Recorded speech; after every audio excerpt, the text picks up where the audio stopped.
আসসালামু আলাইকুম গাইস, দেখুন প্রবাসী কত কষ্ট। এই দেখুন মুরব্বী মানুষটা কত কষ্ট করে পড়ালেখা করে। আসলে কি জানেন, যারা প্রবাসে থাকে তারাই জানে কষ্ট কি। প্রবাসের পয়সা এমনি আছে না ভাই, এরকম করে কষ্ট করে টাকা নিতে হবে।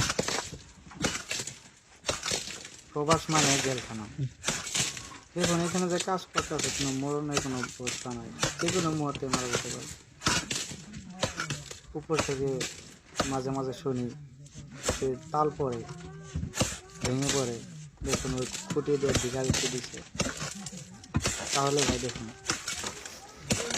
প্রবাস থেকে কত কষ্ট করে টাকা আনে, মা বাবা কত কষ্ট করে টাকা আনে, বাড়ির পরিবার চালায়, পরিবার চালায়। আসলে কি যারা প্রবাসে থাকে তারা প্রবাসের কষ্ট বুঝে। আপনাদের এই মুরব্বী মানুষটার এলাকাটা দেখে যদি